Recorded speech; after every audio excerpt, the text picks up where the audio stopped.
सभापति महोदय, मैं निवेदन करना चाहता हूँ कि सबसे बड़ी आवश्यकता इस बात की है कि इन बैंकों में इन नौकरशाहों को न रखकर उनके संचालन के लिए ऐसे लोगों को रखा जाना चाहिए जिनका बैंकों के राष्ट्रीयकरण में पूर्ण विश्वास हो, क्योंकि किसी संस्था में जब उस संस्था को चलाने वाले लोग ऐसे नहीं होते जो संस्था के कार्यक्रम में विश्वास रखते हों, तब तक यह संस्था कभी सफल नहीं हो सकती। मेरा कहना यह है कि हमारे देश में सार्वजनिक उपक्रम जो असफल है, उसका सबसे बड़ा कारण यही रहा है। जितनी भी असफलता हुई है, उसका कारण हमारी नौकरशाही रही है। जैसे नौकरशाही को समाजवाद में बिल्कुल भरोसा नहीं है, उसका सदा बोलबाला रहा है।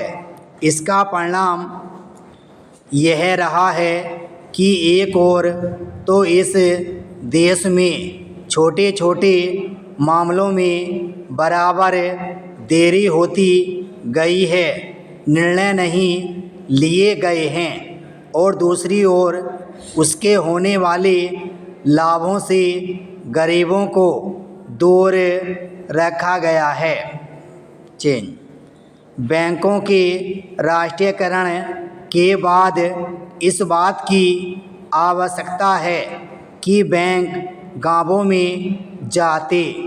आज तो बैंक एक तरह से शहरों के एकाधिकार हो गए हैं, जिसके कारण वहीं पर सारे उद्योग पनपते जा रहे हैं। शहरों की जनसंख्या बढ़ती जा रही है और अलग अलग तरह की समस्याएं उत्पन्न हो रही हैं। उनको दूर करने के लिए आपके बैंकों को गांवों के अंदर जाना पड़ेगा। इसके लिए सरकार को कदम उठाना पड़ेगा और निश्चित तरीके से योजनाएं बनानी पड़ेंगी।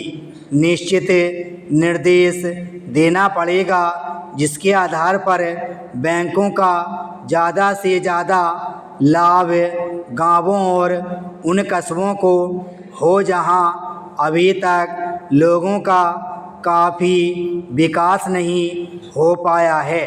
सभापति जी, सांप्रदायिकता और जातिवाद इन दोनों के विरुद्ध सभी राजनीतिज्ञ हैं, और जो इन दोनों से लाभ उठाना चाहते हैं, कम से कम मौखिक रूप से तो वह भी यही कहते हैं कि सांप्रदायिकता बुरी है, जातिवाद बुरा है।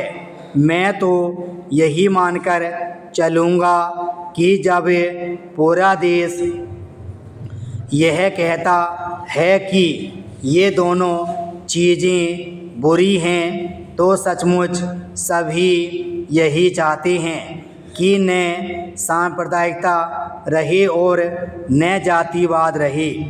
आज भी हमारे देश की राष्ट्रीय आय का 50% कृषि से आता है।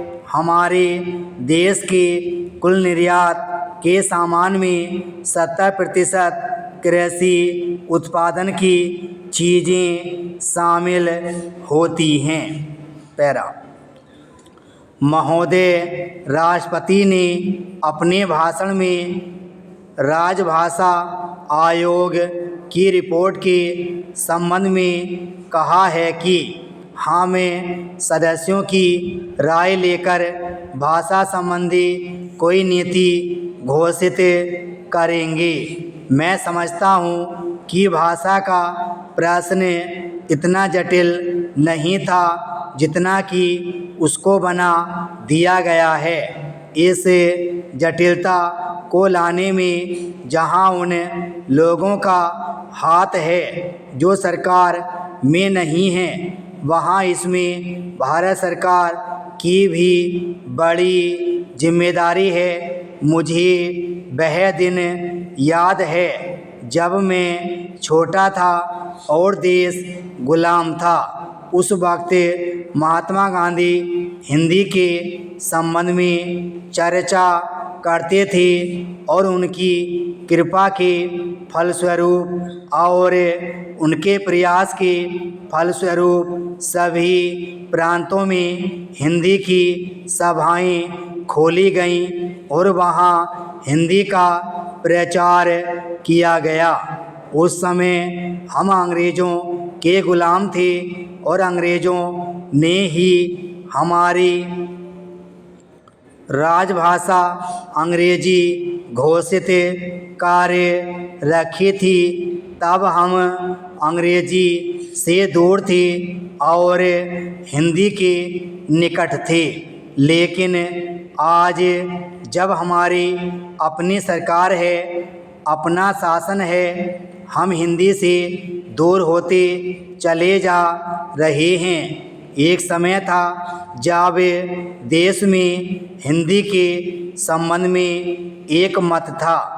जब देश स्वतंत्र हुआ उस समय हिंदी के संबंध में घोषणा हो जानी चाहिए थी, लेकिन उस समय सरकार चुप हो गई। पैरा अब जो देर हो रही है इससे भाषा संबंधी समस्याएं बढ़ती जा रही हैं।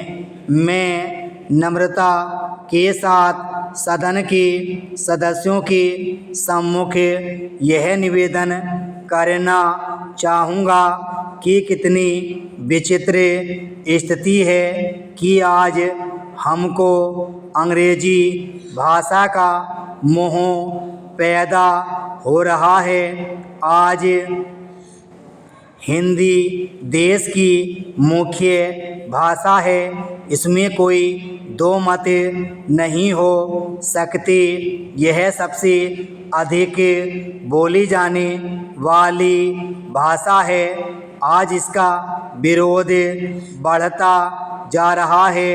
कुछ ऐसी बातें हो रही हैं जिससे मालूम होता है कि हिंदी का विरोध प्रादेशिक भाषाओं से है, लेकिन ऐसा नहीं है। सच पूछा जाए तो बात यह है कि अंग्रेजी भाषा के स्थान पर हिंदी को लागू करने का प्रश्न है। प्रांतों में काम प्रादेशिक भाषाओं में हो, किंतु केंद्र में तो हिंदी भाषा भाषियों को और कुछ जो हिंदी भाषा भाषी लोग हैं उनको यह गलतफहमी हो रही है कि हिंदी वाले बलपूर्वक हिंदी को राजभाषा बनाना चाहते हैं, लेकिन इसमें कोई इस प्रकार का प्रश्न नहीं है। यह तो केवल आपस में समझने का प्रश्न है। किसी स्वतंत्र देश में ऐसा नहीं है। विराम स्टॉप।